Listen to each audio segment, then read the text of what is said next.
जय जिनेन्द्र। जय जिनेन्द्र। जय जिनेन्द्र। जय जिनेन्द्र। कल लेक्चर शुरू करेंगे।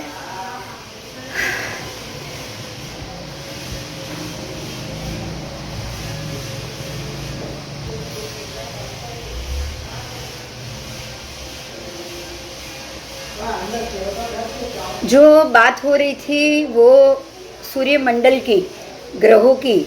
तो जो जिस प्रकार से ये सारे ग्रह है वो ज्योतिष चक्र के अंदर रहकर ही भ्रमण करते हैं, और ये ज्योतिष चक्र में उनके जो भी मांडले होते हैं, मंडल, सूर्य के मंडल 184, चंद्र के मंडल 15, नक्षत्र के मंडल टोटल 8 नक्षत्र में 28 नक्षत्र, तो वो भी अपने अपने मंडल पे ही रहेंगे।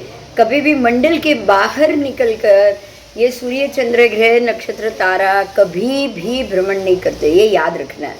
उनका अभ्यंतर और बाह्य संक्रमण होता है, मतलब वो अंदर की तरफ जाएंगे, गति करते, वो मंडल में रह के गति करते हैं। तो वो ये मंडल गति अभ्यंतर भी होती है। अभ्यंतर मंडल पे जाएंगे, उसको बोला जाता है सर्व अभ्यंतर मंडल। और सबसे बाहर के मंडल में भी वो आते हैं, उसको भी बोला जाता है सर्व बाह्य मंडल। ठीक है। और ये चार के कारण चंद्र, सूर्य तथा नक्षत्र और महाग्रह, सूर्य, चंद्र, नक्षत्र और महाग्रह, देखो यहाँ तारा को नहीं लिया है, उसके चार विशिष्ट प्रकार की उनकी चार गति, चार नहीं है, ये चार गति, मतलब उनका घूमना, उनका जो अभ्यंतर संक्रमण, बाह्य संक्रमण है, वो घूमना, वो चार गति के कारण, विशिष्ट गति के कारण मनुष्य के सुख दुख के प्रकार होते हैं। मतलब कि उनकी ये विशिष्ट गति ऐसी है जो मनुष्य को, किसी को सुख भी देती है, किसी को दुख भी देती है। गति एक ही है, उनका राशि संक्रमण एक ही होता है। सूर्य अभ्यंतर मंडल में गया, लेकिन ऐसा नहीं कि उसके कारण सारे मनुष्य को सुख मिला। मनुष्य को सुख और दुख, किसी को सुख मिलेगा, किसी को दुख मिलेगा, क्योंकि ये मिलना भी उनके अपने अपने, सभी के अपने अपने कर्मों के अनुसार उनको फल मिलेगा। समझ में आया ये? हाँ, ये खाली निमित्त बन रहे, सिर्फ निमित्त बन रहे। हमको ये पता है कि कर्म का फल मिलता है, लेकिन वो फल मिलते वक्त या मिलने के कारण उसका कुछ समय होता है। हम बोलते हैं ना कि कुछ समय के बाद ही, कुछ समय पे ही ये फल पकता है। तो सूर्य चंद्र के सर्व बाह्य मंडल, जैसे कि अंदर के मंडल में जब सूर्य प्रवेश करेगा, उस समय धीरे धीरे नियम से तापमान बढ़ता है। देखो, अंदर की तरफ आना, उत्तर की तरफ आना, मांडले घूम रहे कहाँ पे? लवण और भरत के मध्य में, बराबर? भरत के मध्य से लेके लवण तक, बाहर के एरिया में। तो जब बाह्य में हो जाते हैं, बाहर के सर्व बाह्य में, यानी कि लवण की तरफ, अब जब वो लवण की तरफ जाएंगे तो भरत से ताप क्षेत्र धीरे धीरे कम होगा ना?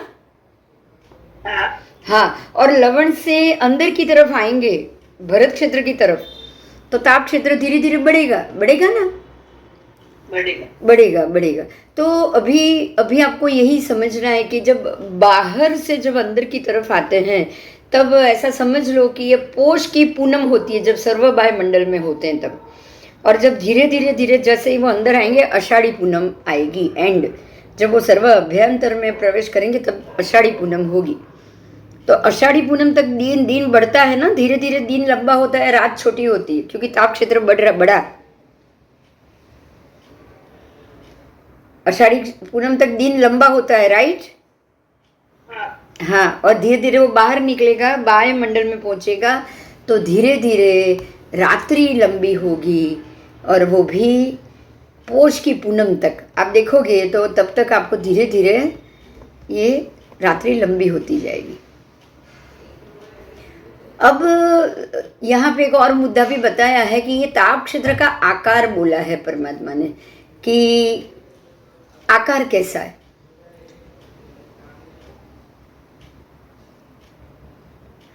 नालिका का पुष्प जैसा आकार, कसम्बू पुष्प के आकार का जैसा। नालिका के मतलब एक नली होती है ना, नली, ऐसा आकार, तो नली के आकार जैसा उसका आकार होता है। अंदर संकुचित है, मेरु की दिशा में कली का आकार। कड़ी, कड़ी कैसे હોય છે? કળી કેવી હોય? આમ લાંબી કળી હોય ને, કળી આવો આકાર હોય, રાઈટ? મારો હાથ દેખાય છે? હા, કળી આ આકારની હોય. એટલે આમ માની લો કે અહીંયા મેરુ છે, તો મેરુ તરફ મોઢું નાનું અને બહાર મોટો પ્રકાશ છે. સમજાયો?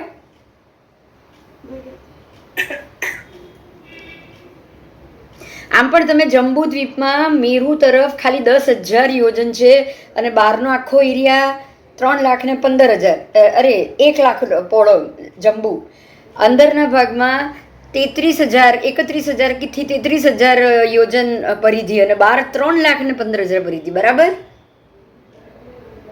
બરાબર. એટલે બહારના કરતાં અંદરના ભાગમાં 10% ઓછું છે, 10 ગણું ઓછું છે, 10 ગણું, ખાલી 10% છે અંદર, બહાર 100% છે. એટલે નાલિકાના પુષ્પ જેવું કળી જેવો જ આકાર થઈ ગયો પ્રકાશ ક્ષેત્રનો. આવો ખાસ ખાસ શબ્દો અહીંયા લખ્યા છે, હું બોલું છું. અંદર સંકુચિત, બહાર પુષ્પ જેવો આકાર, ફૂલ, મોટું ખીલેલું ફૂલ, અને અંદર કળી જેવો.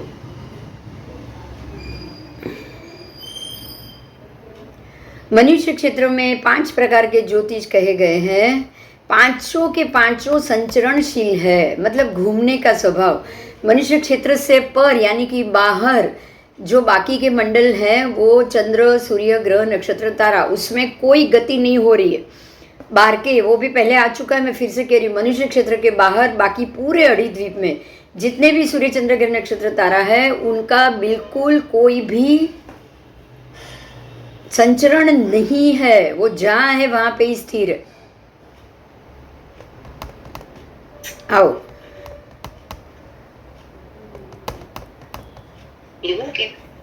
हाँ, उनको घूमना ही नहीं है. मनुष्य क्षेत्र के अंदर ही सब घूम रहे हैं, बाहर बिल्कुल नहीं घूम रहे. इसलिए तो वो समय क्षेत्र कहा गया है. अंदर जो समय क्षेत्र है ना, अपने अंदर का एरिया समय क्षेत्र है. बाहर का तो समय मालूम ही नहीं पड़ेगा. दिन रात कुछ नहीं हो रहा है, दिन रात कुछ नहीं हो रहा है. ग्रह नक्षत्र घूमते ही नहीं है, सूर्योदय सूर्यास्त होगा नहीं तो पता चलेगा नहीं. और वहां भी तिर्यंश तो होते ही है, ऐसा नहीं कि कोई नहीं है, जीव नहीं है ऐसा नहीं, तिर्यंश तो है ही. असंख्य द्वीप समुद्र के अंदर तिर्यंश तो है ही. एकेंद्रिय है. हाँ, જીવે ને, જીવવામાં ક્યાં વાંધો છે એ લોકોને? પાણીના જીવો પાણીમાં જીવે ને. હવા નથી એવું નથી. આ સમજો, દિશા તો છેક સુધી જાય છે, રાઈટ? તો હવા નથી એવું નથી. પ્રકાશ તો છે જ, પ્રકાશ તો છે જ. આ તમારે ઘરમાં જે માછલી ઘર હોય, જે લોકોને ઘરમાં માછલી ઘર હોય, એ માછલીઓને કઈ દિવસ રાતની ખબર પડે છે? નહીં ને? ના, બસ એમને તો એની જરૂરત છે જ નહીં. એટલે બહાર એવું જ છે, જે દ્વીપ છે એની અંદર જ, દ્વીપમાં કાંઈ ન હોય, પણ સમુદ્રમાં તો જળ હોય, એટલે એમાં તો બધા જીવ જન્મ લેવાના જ છે ને. ઓક્સિજન તો હોય જ ને. ઓક્સિજન તો હોય જ ને. પાણી છે એટલે ઓક્સિજન તો રહેવાનું ને.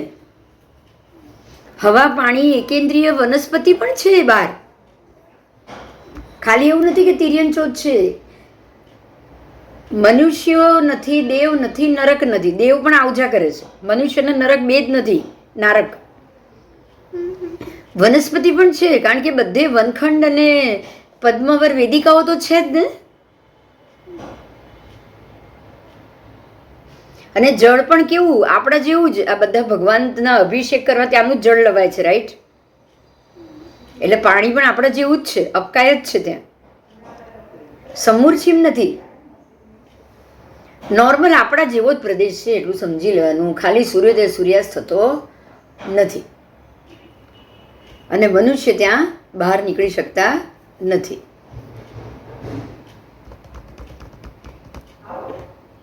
બરાબર?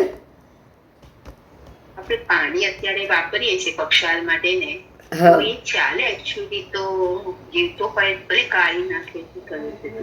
ના ના એ ચાલે તો ખરા જ ને, કેમ ન કરે, ચાલે ન અંદર ચા- જીવ હોય ને. એ તો જીવ તો એટલે તો આપણે હંમેશા દરેક વસ્તુને ગાળીને આપવાનું. જાનવરોને પણ આપે છે. આજે કુમારપણ રાજા ઘોડાને ને હાથીને આપતા હતા ને એમના પ્રાણીઓને, તો પણ ગાળીને આપતા હતા. એ ગાળીને આપવાનું કારણ જ આ છે ને, હમ. કે જીવ યોનિઓ અંદર હોય, જીવ હોય, જીવની ઉત્પત્તિ 8-8 કલાકે થયા કરે. અચ્છા, મહાત્મા બધા કેમ ને ઉકાળીને વાપરે છે? ચાલ, ના, એ તો એટલે જ પૂછ્યું છું. અરે એ તો છોડ, હજી જે સમ્યકદર્શી તિર્યન છે ને, સમ્યકદર્શી તિર્યન છે, એ લોકો બપોરે 12 વાગે જઈને જ પાણી પીએ, 12 થી 2 માં જ. કારણ કે એ સૂર્યથી તપેલું પાણી હોય, એટલે એ ટાઈમનું પાણી પણ પાકું જ થઈ ગયું. આટલા સૂર્યની ગરમીથી પાણી કેવું ગરમ થઈ જાય. બરાબર. હા, એટલે એ પણ પાકું પાણી થઈ ગયું હોય. એ લોકો એ સિવાયના બાકીના કાળમાં પાણી પણ ના વાપરે. એટલે પાણી તો એટલે જ ગળીને વાપરવાનું પણ મહત્વ આ જ છે. એમ જેમ આપણે પીવા માટે ગળીને વાપરીએ છીએ, એમ પક્ષા માટે બી ગળીને વાપરવાના છે. બરાબર? કારણ કે પાણીનો સ્વભાવ જ એવો છે. પાણી સ્થિર જ રહેવાનું. કોઈ પણ પાણી ઝરણું હોય, વહેતું હોય તો હજી એમાં ન હોય, પણ જે સ્થિર છે એની અંદર તો તરત જ ઉત્પન્ન થઈ જાય. માછલી, દેડકા, એ તો બધા આ બધા તો કોઈ ગર્ભજ જ, બધા ગર્ભજ નથી. બધી માછલીઓ ગર્ભજ નથી. પોરા અને કીડા અને ઝીણી ઝીણી અમુક માછલીઓ તો એમને જ ઉત્પન્ન થઈ જતી હોય છે. બરાબર? એટલે હવે ત્યાંના જે સૂર્યચંદ્ર છે એનું પણ થોડું વર્ણન કરેલું છે. એ લોકો ચાલતા નથી, એ લોકો સ્થિર છે, એ લોકોને ગતિ કરવાની ઈચ્છા જ નથી. पकी हुई ईंट को निभाड़े में पकाया जाता है, तो जैसे वो ईंट बनती है वो पकी हुई होती है, जैसे लंबचौरस उसका संस्थान है, तो ऐसे ही आकार में सारे सूर्य चंद्र स्थित है और उनका 1 लाख योजन ताप क्षेत्र होता है. हर एक सूर्य का ताप क्षेत्र कितना? तो 1 लाख योजन.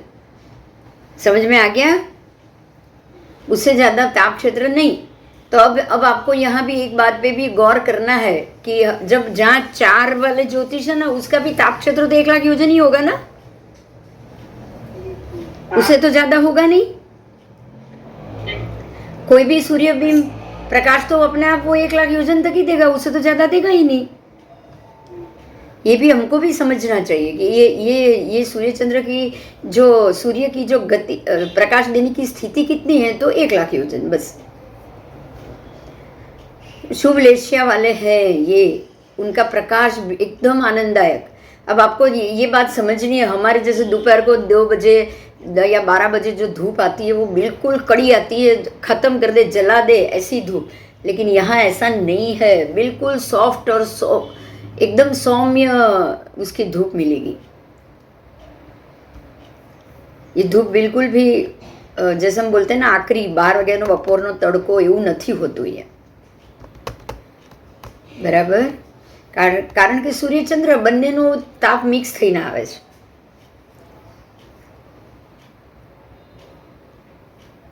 ચલો,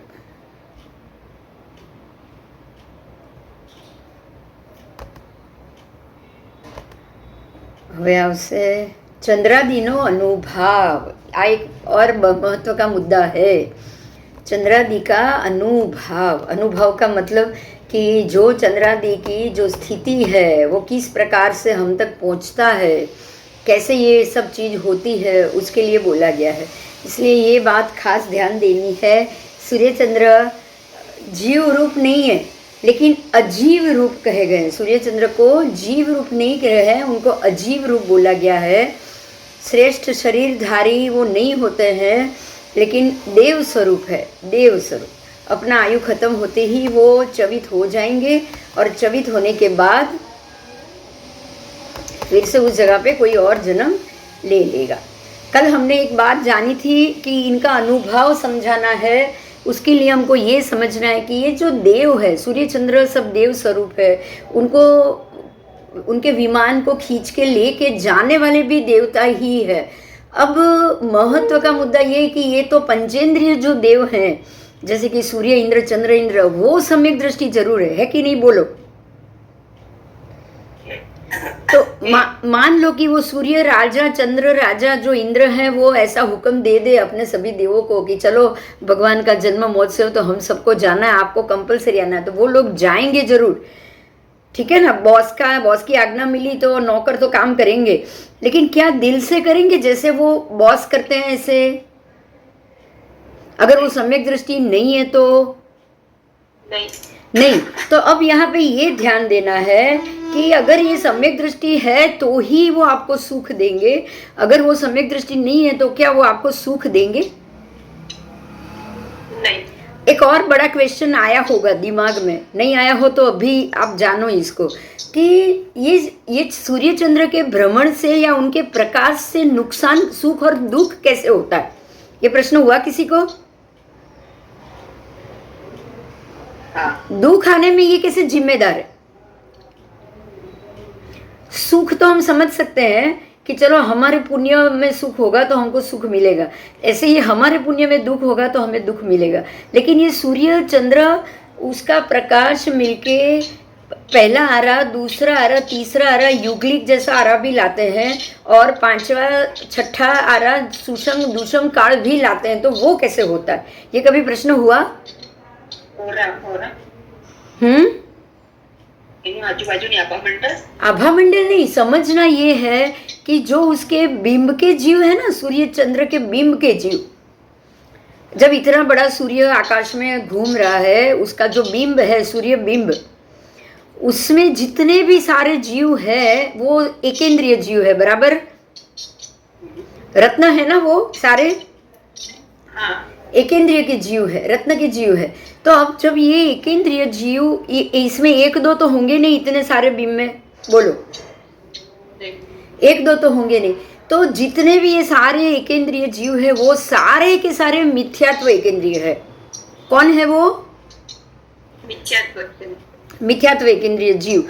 अब समझना ये है कि जब पहला आरा था तब तो ये हमारी बात पहले हो चुकी है कि ऊर्ध्व अधो मध्य तीनों में 4 होता है, बराबर? ऊर्ध्व में भी 4, मध्य में भी 4, अधो में भी 4, तीनों दिशा में 4 होता है कि नहीं ग्रहों का?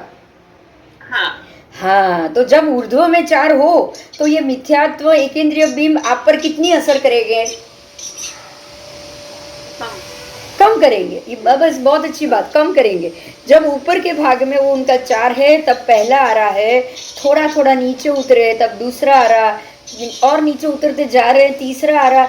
आप समझो, फिर से मैं बोल रही हूँ, ध्यान से सुनो।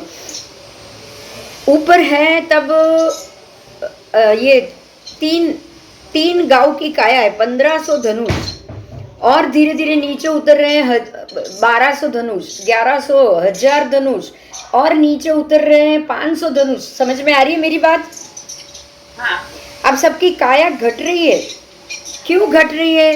क्योंकि वो जैसे जैसे नीचे आ रहे हैं वो मिथ्यात्व एकेंद्रिय जीव आपके ऊपर ज्यादा असर कर रहे हैं। जब भी वो ऊपर थे हवामान शुद्ध था, सब शुद्ध था। धीरे हमारा जो ओजोन वायु बोला जाता है, आज का साइंस बोल रहे हैं ओजोन वायु, परमात्मा ने इसको बोला है पुद्गल परमाणु। जो हमने कल पढ़ा, वो कल पढ़ा कि 14 राजलोक में पुद्गल परमाणु ठास ठास के भरे हुए हैं, बराबर? थोड़ी सी भी जगह खाली नहीं। स्कंद देश, स्कंद प्रदेश और पुद्गल परमाणु, बराबर? तो पुद्गल परमाणु जितने भी वो आकाश के मार्ग में होते हैं वो सारे वो उस बिंब के ताप के कारण तप्त होते हैं, गर्म होते हैं, और वही परमाणु और उसकी असर, हम उसी को ही हम सांस भरेंगे। हम सांस कैसे लेंगे बताओ? इसी वायु का ही हम श्वसन कार्य में उपयोग करेंगे कि नहीं? हाँ। ओजोन वायु जितना ज्यादा होता है, सूर्य ऊपर है, बीच में ओजोन वायु है, उसको O3 बोला जाता है, ऑक्सीजन 3।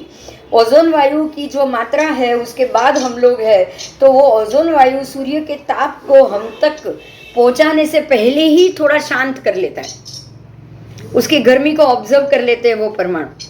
लेकिन हुआ ये कि अब तो सूर्य नीचे उतर रहा है, तो 1500 धनुष की हाइट पे था, तब तब तब मनुष्य की शरीर भी 1500 धनुष ऊंचाई थी और जो आयु भी थी लंबी थी। लेकिन ये जब अपने अंगुल प्रमाण से जब वो मध्यचार 24-61 प्रमाण जितना नीचे उतरता है, तो वो 61 भाग से जैसे नीचे वो 55वें भाग तक पहुंचा होगा, तो सीधा 1500 धनुष से आपकी काया हो गई होगी 1200 धनुष, बराबर।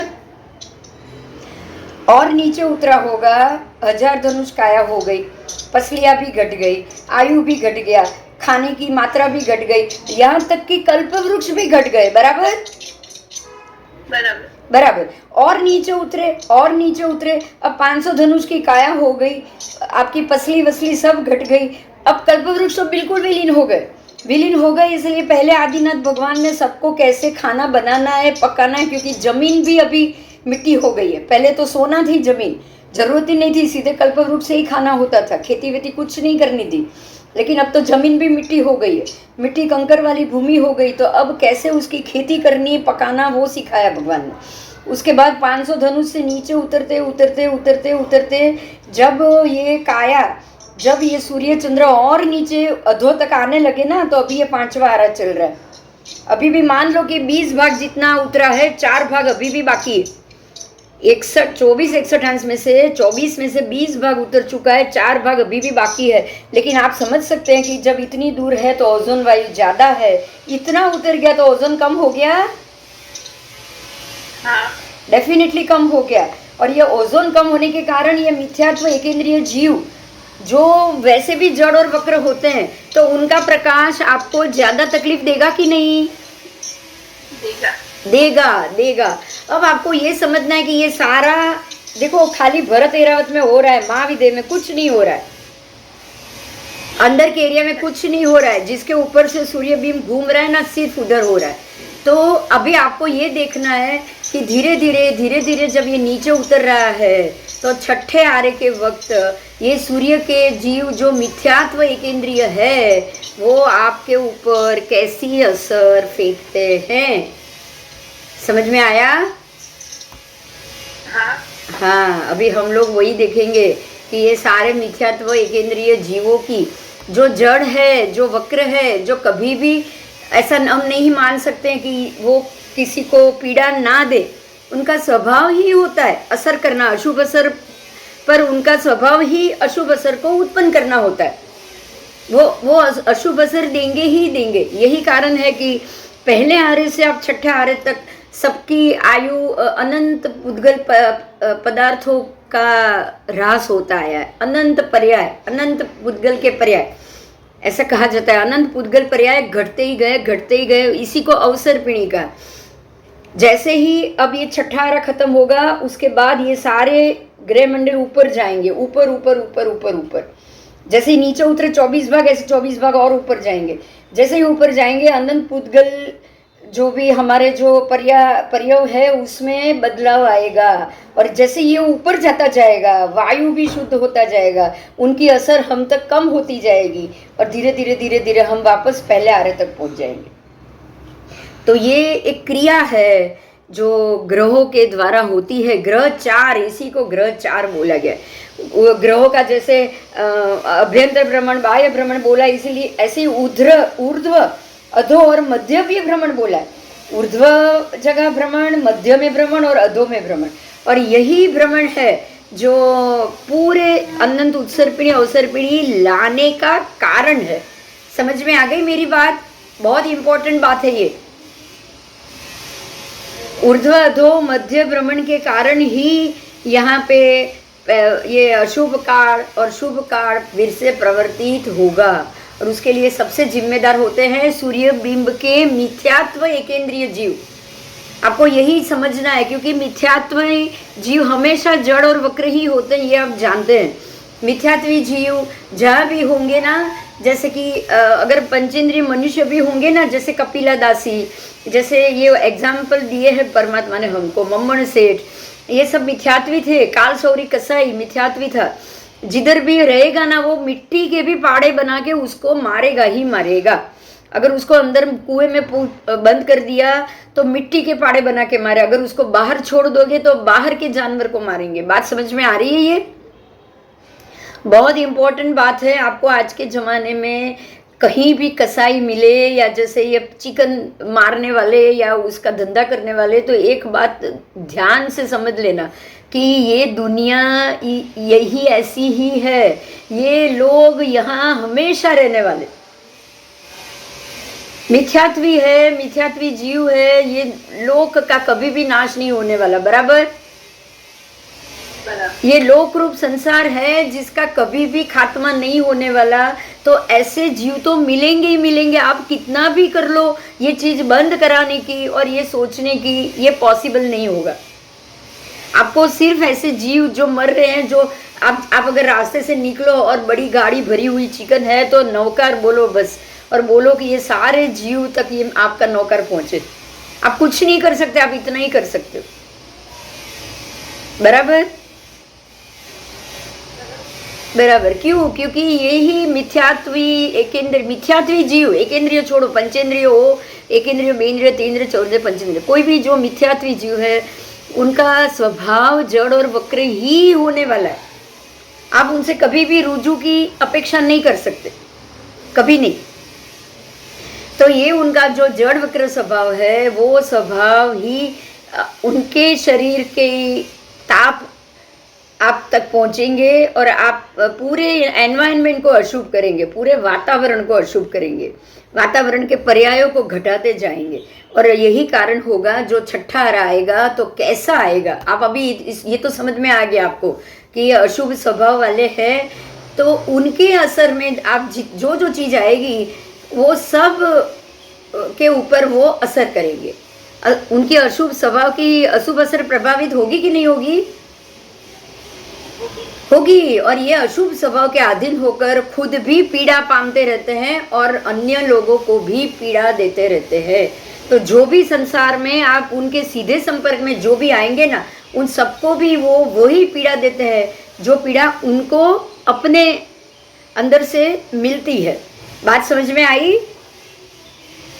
अगर मैं अंदर से दुखी हूं तो मैं सबको दुखी देने वाली हूं, हाँ या ना? अगर मैं अंदर से सुखी हूं तो ही मेरे आसपास रहेगा, उसको सुख मिलेगा, बराबर बराबर। मैं अगर अंदर से दुखी हूं तो मैं किसी को भी सुख नहीं दे पाऊं। मेरे अंदर जो है वो ही मैं दूंगी।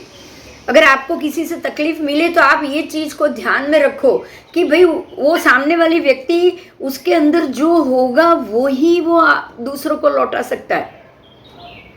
ऐसा कभी नहीं होगा कि अंदर से वो पापी या दुखी है लेकिन बाहर से वो आपको सुख दे रहा है। ये पॉसिबल नहीं है,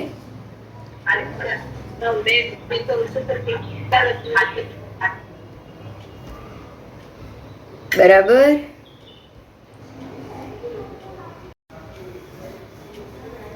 तो अभी आगे जाएंगे।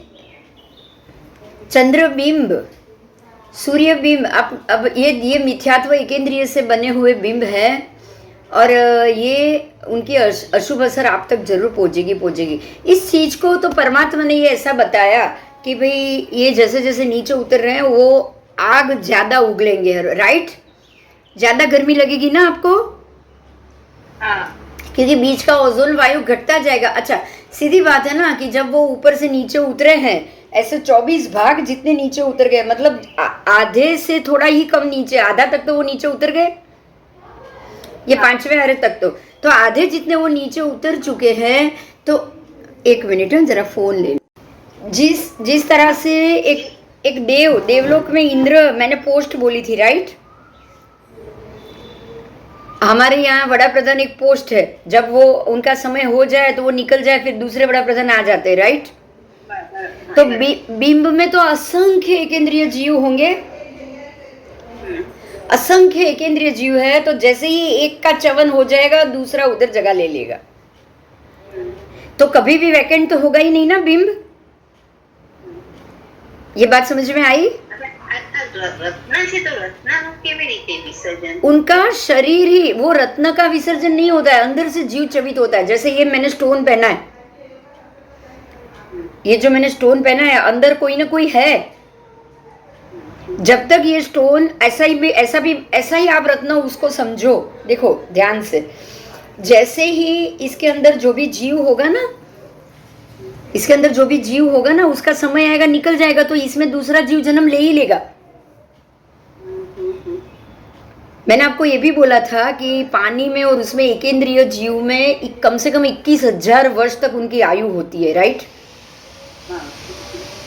ये पत्थर या कुछ भी हो तो कम से कम 21,000, ये छोटे में भी अगर एक जीव होगा ना, उसको भी, एक ही जीव की मैं बात कर रही हूँ, उसको भी कम से कम 21,000 वर्ष तक उसी जगह पे बार बार जन्म लेना है। एकेंद्रिय में अगर मान लो कि मेरी आयु एकेंद्रियों की तय हुई, तो मुझे जघन्य से जघन्य कम से कम 21,000 वर्ष तक एकेंद्रिय में रहना है। तो बार बार जन्म लूंगी, चाहूंगी, मर जाऊंगी, फिर से आ जाऊंगी, फिर से मर जाऊंगी, निकल जाऊंगी, फिर से आ जाऊंगी, 21,000 साल तक तो यही रहूंगी। ऐसा होता है, सूर्य बिंब में भी ऐसा ही होता है। उसमें भी असंख्य ऐसे रत्नों का वो बिंब है, इसीलिए उसको आतप नाम कर्म कहा गया। आतप मतलब तपने वाला, अपने आप तपने वाला, प्रकाशित। ये शरीर ही प्रकाशित है, ऐसा नहीं एक ही शरीर, ये गलती मत करना, ये पूरा इतना बड़ा सूर्य बिंब एक ही रत्न का बना हुआ है ना, ना, उसमें असंख्य जीव आएंगे और उधर आएंगे, जीव आएंगे, अपना शरीर ही लेके जन्मेंगे। वो जब खत्म हो जाएगा फिर दूसरा जीव आ जाएगा, वो खत्म हो गया। ऐसे मान लो कि 1 करोड़ से ज्यादा जीव है, उसमें से कोई 1-2 जीवित होंगे और 1-2 वापस आ जाएंगे। समझ में आया? इसीलिए ये हमेशा के लिए रहेंगे, लेकिन फिर भी जीव रहेंगे, फिर भी जीव रहेंगे। પરંતુ સૂર્યની ગરમી સહન કેવી રીતે? ભલે જીવ તો છે ને, સૂર્યની ગરમી સહન કરવાની। अरे उनका शरीर बिल्कुल ठंडा है, बर्फ जैसा। उनका शरीर बिल्कुल ठंडा है, अगर आप बिंब को जाके हाथ लगाओ ना तो बिल्कुल ठंडा। सिर्फ नाम कर्म का उदय आतप है, आतप नाम कर्म का उदय है। अब होता क्या है, ये धूप आपको गर्म लग रही है, सूर्य घूमता है मेरू के आसपास ऐसे गोलाई में, बराबर? मेरू ऐसे खड़ा हुआ है, ऐसे हाथ मेरा रखा है, और सूर्य चंद्र सब ऐसे घूमते हैं, तो उसका जो प्रकाश है ना, वो ऐसे सीधे मेरू पे टकराएगा। पहले तो वो नालिका जैसा है। कली कैसी होती है? कली ऐसी होती है ना, ऐसी होती है ना कलियां, तो प्रकाश सीधा मेरू से टकराता है और मेरू से टकरा के चारों तरफ फैलता है, इसीलिए वो गर्म होता है। जब तक प्रकाश आता है, मेरू से टकराता है, तब तक वो बिल्कुल गर्म नहीं है। आपको ये मालूम है, मैंने बिलोरी कांच का पहले भी एग्जाम्पल दिया था। आप सूर्य को के नीचे कोई भी पेपर रखो, कुछ नहीं होगा उसको, हाँ, लेकिन बीच में बिलोरी कांच लगाओगे ना तो वो 5 मिनट में जल जाएगा, क्योंकि वो कांच है ना, वो पारदर्शक होता है। कांच उसकी गर्मी को पकड़ के फेंकता है 100 गुना। समझ में आया? ऐसे ही मेरू पर्वत ये प्रकाश जैसे ही मेरू पर्वत पे गिरेगा, मेरू उसको चारों तरफ फैलाएगा, उसको परिवर्तित करेगा, बिल्कुल वो बिलोरी कांच की तरह। अब जो परिवर्तित हुआ ना, उसने आपको धूप दे दी। समझ में आया? हाँ, तो ये जो बिंब है, बिंब के जीव है, वो अपने सब साथ में इकट्ठे होके एक सूर्य बिंब चंद्र बिंब बनाएंगे। अब इसको आज का साइंस भी कैसे मान रहे हैं उसको भी हम समझेंगे कि अगर आप ऐसे ही दूरबीन से या आंखों से देखो तो चंद्र बिंब के अंदर भी आपको कुछ काले काले धब्बे दिखाई देते कि नहीं? हाँ, दिखाई दे रहे। तो बहुत सारे वैज्ञानिकों ने भी ये बिंब के ऊपर कुछ न कुछ तारण निकला हुआ है। गैलीलियो, उसने ईस्वी सन 1610 में दूरबीन से देखा था, और चंद्र बिंब, सूर्य बिंब को तो कोई नहीं देख सकता, क्योंकि उसको देखने जाए जो भी उसकी आंखें खराब हो जाती है, अंधापन आ जाता है, इसलिए सूर्य बिंब को कोई भी चर्म चक्षु से डायरेक्ट दूरबीन से या उससे देखते नहीं है। लेकिन चंद्र को आप जरूर देख सकते हैं। तो उसमें उसको 1610 में जब उसने दूरबीन से देखा, तो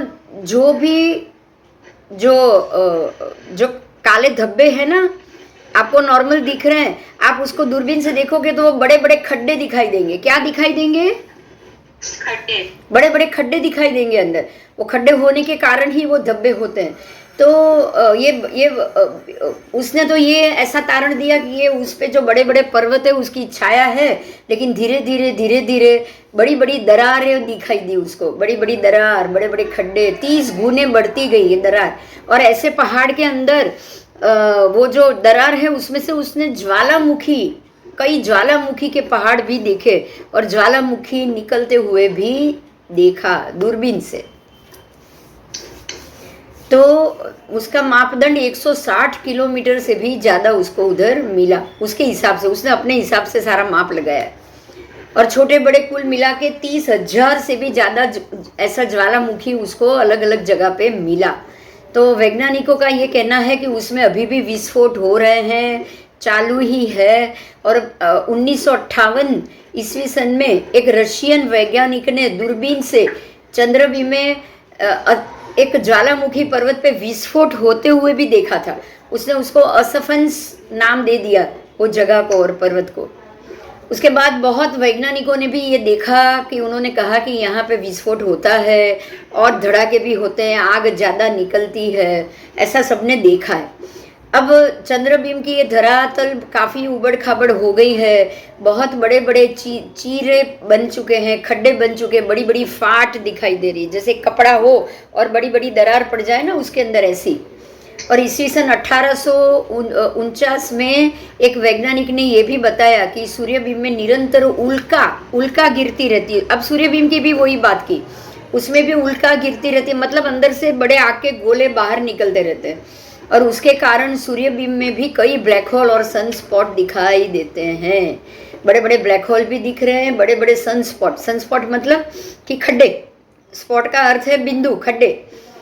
आपको यहाँ से काला बिंदु दिखेगा लेकिन अंदर देखने जाओगे दूरबीन से तो वो बड़ा खड्डा होगा।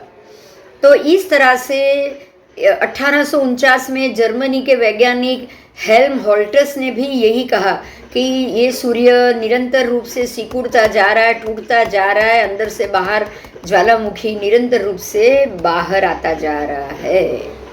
तो ये आज के साइंस का तारण है। अब ध्यान से सुनो, मेरी एक बात ध्यान से सुनो। परमात्मा ने तो ये बता दिया कि भाई इस प्रकार से सूर्यबीम का 4 है, ऊर्ध्व 4, अधोच, मध्य 4, अधो 4।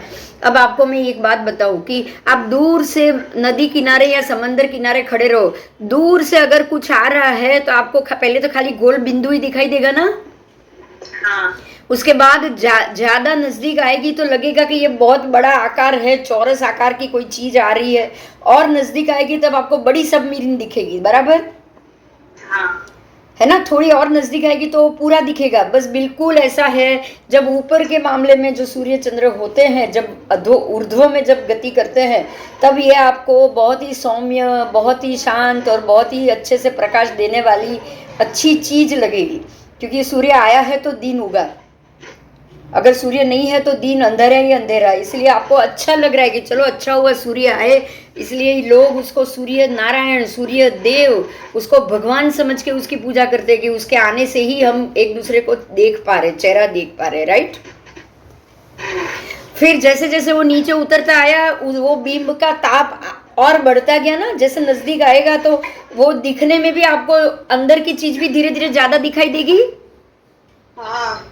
आपको ज्यादा क्लियर दिखा कि अरे इसमें तो खड्डे भी है, अरे इसमें से तो अंदर से आग निकल रही है। सूर्य बीम में से निरंतर रूप से अंदर से आग का बाहर आना, अब आप बहुत अच्छे से समझ जाओगे कि जब जीव आग गति और गति करेंगे तो वही आग के ही जीव अंदर जाएंगे और आएंगे कि नहीं। काश्मीरा, तेरा क्वेश्चन था ना। हाँ। आगियो केवो होय, आगियो हाँ आगियो એનું શરીર ચમકતું હોય છે કે નહીં। એનું નામ જ આગિયો, કારણ કે આગ કેવી ફ્લેમ ભડકે એવો એનો આકાર છે, એવું સ્વરૂપ છે એનું। તો એવો એક આગિયો અંદર જતો હોય અને અંદરથી બહાર નીકળતો હોય તો તમને આગ જ ભડકા દેખાશે કે નહીં દેખાય। જે જીવ ચવિત થઈને બહાર નીકળતા જશે એ બધા આગના રૂપે જ બહાર આવશે ને। અને જે અંદર નવા જન્મ લેતા જશે એ પોતે જ એવી રીતે, એટલે આગના ભડકાનું બહાર નીકળવું ને જવું, નીકળવું ને જવું ચાલુ જ રહેશે કે નહીં। રહેશે કે નહીં? રહેશે. અને આ હજી ઓર નીચે આવશે. અત્યારે તો ઘણા નીચે આવી ગયા છે એટલે તમને એમાંથી ભડકાના ભડકા બહાર નીકળતા દેખાય છે, રાઈટ? હા, એટલે હજી એ ઓર નીચે ઉતરશે. હવે એમ જેમ જેમ એ નીચે ઉતરશે એમાં આગના ભડકા કેટલી તકલીફો આપશે. હવે તમે વિચારો કે આજથી હાઈએસ્ટ ડિગ્રી વર્ષો પહેલા, હું તો છેલ્લા 40 વર્ષની વાત કરું છું, 40 વર્ષ પહેલા હું જ્યારે મુંબઈ આવી ત્યારે, એટલે મારી ઉંમર 18-20 વર્ષની હતી, ત્યારે મને બહુ ક્લિયર ખબર છે કે હાઈએસ્ટ તાપમાન 45 થી 48 ડિગ્રીથી વધારે નહોતું, રાઈટ? હાઈએસ્ટ તાપમાન 45 ડિગ્રી હતું અને આજે હાઈએસ્ટ તાપમાન 52 થી 55 ડિગ્રી છે. બરાબર? દુબઈ 60 ડિગ્રી નોંધાય છે દર વર્ષે ગરમીમાં. એનો અર્થ દિવસે દિવસે गर्मी वधी रही है, डे बाय डे गर्मी बढ़ रही है, तापमान बढ़ रहा है क्योंकि सूर्य नजदीक आ रहा है. ओजोन वायु भी खत्म हो रहा है क्योंकि सूर्य नजदीक आ रहा है. बोलो, यही बात साइंस भी बोल रहा है कि नहीं बोल रहा है? हाँ, सेम सेंटेंस वो बोल रहे हैं कि ग्रहों से नजदीक आ रहे हैं सारे ग्रह मंडल नजदीक आ रहे हैं पृथ्वी से. तो जैसे जैसे वो नजदीक आएंगे तो बीच का ओजोन वायु तो खत्म ही होता जाएगा. और वो ओजोन वायु खत्म होगा तो आपको उसकी गर्मी से कौन बचाएगा, बताओ? कोई नहीं बचा. तो यही प्रोसेस आज नहीं हो रहा है, पहले आरे से हो रहा है. समझ में आ रहा है? सूर्य तो अधो ऊर्ध्व से लेके मध्य में तो पहले आरे से उतरा है, लेकिन वो ऊर्ध्व से मध्य में आया, हम सबकी काया ही घटी, वातावरण थोड़ा ही कलुषित हुआ, इसलिए ज्यादा पता नहीं चला. बराबर? यहां तक कि जमीन में भी बदलाव आया, कल्प वृक्ष खत्म हो गए, लेकिन ये बात समझ में नहीं आई कि ये क्यों हो रहा है. अब वो और नजदीक आ रहा है, सांस लेने में दिक्कत हो रही है. अभी कोरोना गया, क्या हुआ बताओ? हवा में से सांस वायु भी खत्म हो रहा है ना, ऑक्सीजन. हाँ, और नीचे उतरेगा, क्या हालत होगी? आप लोग, ये जमीन पे भी हम लोग नहीं रह पाएंगे, खेती तो अब होने वाली नहीं है. तो जब ये छठा आरा होगा तब क्या होगा, सोच सकते हो? अग्निवर्षा. हाँ, अग्निवर्षा. अब इससे कोई नहीं बचा पाएगा हमको, इतना समझ लो. सही बात है ना? सूर्य चंद्र बिंबना जीवो तो मिथ्यात्व एकेंद्रिय है જ. तो मैंने जो पहले बोला वही मुद्दा लो कि अगर कोई व्यक्ति अंदर से परेशान हो रही है तो वो आपको बाहर क्या देगी? परेशानी देगी. अगर कहने का अर्थ है कि मेरे शरीर में अंदर गर्मी बढ़ गई है, बुखार चढ़ गया है, मेरा दिमाग काम नहीं कर रहा है, तो मैं सबको तकलीफ वही दूंगी ना जो मैं भोग रही हूँ. तो सूर्य चंद्र के बिंब जो मिथ्यात्व एकेंद्रीय जीव है, अंदर से आग निकल रही है, तो वो आपको क्या दे सकते हैं, सोचो? आग ही देंगे, क्योंकि उनको तो ये भड़का बाहर निकालना मजा आएगा उनको. जड़ और वक्र है जीव, ये मिथ्यात्व एकेंद्रीय जीव जड़ और वक्र ही होते हैं, उनमें समझ बिल्कुल नहीं होती. ये तो पता है ना? उनको तो और आग फैलाओ, और देव है वो, मिथ्यात्व एकेंद्रीय देव है, हमारे से ज्यादा शक्तिशाली है. तो वो अपना जोर किस पे निकालेंगे? जो कमजोर है उस पे ही, या अपने साथ वाले देवों के ऊपर? कमजोर है उसके ऊपर. तो उनको तो हमको परेशान करने में और मजा आएगा. आप देखो, छठे आरे में हम लोगों को जगह ढूंढनी पड़ेगी. जैसे जैसे सूर्य चंद्र नीचे आ रहे हैं ना, ये पूरी जमीन तप के गर्मा गर्म लू जैसी हो जाएगी, और तब हम लोग जगह ढूंढेंगे छुपने के लिए. हमको किधर कोने कोने में जाके छुपने की जगह ढूंढनी पड़ेगी कि नहीं पड़ेगी? तो ये लोग ऐसा वातावरण भी बना देंगे धीरे धीरे कि आप लोग भागो इधर उधर. और वो समय आएगा कि जितने भी लोग बचे हैं, छठे आरे शुरू होने से पहले हम सारे बिल के अंदर, नीचे जो गंगा और सिंधु के बिल है ना, उसके अंदर घुस जाएंगे, मिट्टी के अंदर, और लोग अंदर जाके रहेंगे. बोलो क्यों? क्योंकि बाहर तो आप रह ही नहीं पाओगे. वो बील वाला जो जगह होगा, जो एरिया होगा, वो ठंडक वाला होगा, क्योंकि पानी के अंदर की मिट्टी है, नदी किनारे की मिट्टी है, तो मिट्टी तो गीली होगी। वो गीली मिट्टी के अंदर आप घुस के रहोगे। क्यों? क्योंकि बाहर तो इतनी गर्मी बढ़ जाएगी कि आपका शरीर तो उसको सहन ही नहीं कर सके। सूर्य चंद्र बिंबना जीवो भी सब इकट्ठे होके अपना धूप, अपने तड़का, ये सब दे सके, ऐसे शक्तिशाली जीव है ये बहुत शक्ति वाले जीव है। अगर इतने शक्ति वाले जीव इकट्ठे होके एक ही जगह पे, उनको तो सिर्फ नीचे बारिश कंटिन्यू करनी है कि नहीं? बताओ, कंटिन्यू करनी। हाँ हाँ, और इतना प्रभाव है उनका, आप समझ सकते हो कि ये जो अपनी मर्जी से जगह भी नहीं बदल सकते हैं, उनको उसी जगह पे रहना है। क्यों? क्योंकि नियम पूर्वक चलना है। वो भी क्यों? देखो, अगर वो अपनी जगह बदल सकते या इधर उधर जाके अपना प्रकाश देंगे, तो फिर महाविद्या में भी ये सारा विध्वंस होगा कि नहीं होगा? ये जो 6 आरा बदलना है, उसके प्रकाश के कारण हमारे से अंदर, जो मैंने कल समझाया था, जो 2500 योजन दूर है वहाँ सदाकाल तीसरा आरा, जो 12-13 हजार योजन दूर है वहाँ सदाकाल दूसरा आरा, जो 31-32 हजार योजन दूर है वहाँ सदाकाल पहला आरा। क्यों? क्योंकि ये ग्रहों की असर से दूर है, इसलिए वहाँ कम असर।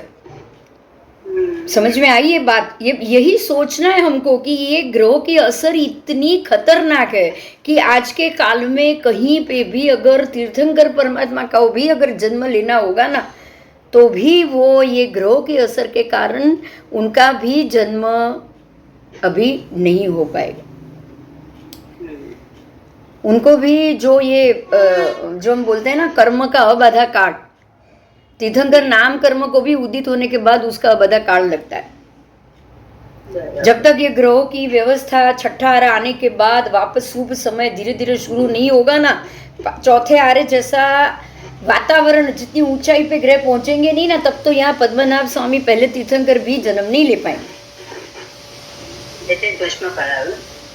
हाँ हाँ, इसीलिए तो ये काल ऐसा आया है जिसको भस्म होना कहा गया है।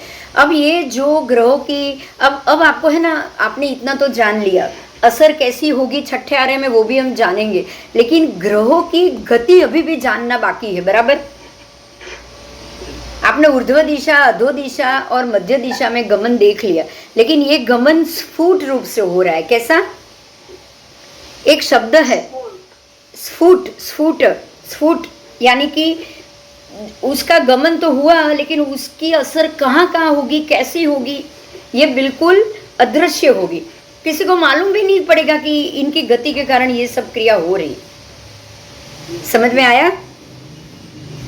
अब भगवान ने इसकी गति को स्फुट कहा है, स्फुट रूप का मतलब क्या होता है कि सूर्य उगता है सुबह सूर्योदय के वक्त, लेकिन आपको लगेगा कि अरे ये तो कितना दूर है, ये बहुत दूर है। अब जब मध्याह्न को तब जाएगा बिल्कुल, तो वो बिल्कुल आपको लगेगा ये तो मेरे एकदम नजदीक आ गया। आपको लग रहा है ना कि सूर्य धीरे धीरे मेरे पास आ रहा है, और सूर्यास्त में धीरे धीरे आपसे दूर जा रहा है। लग रहा है ऐसा?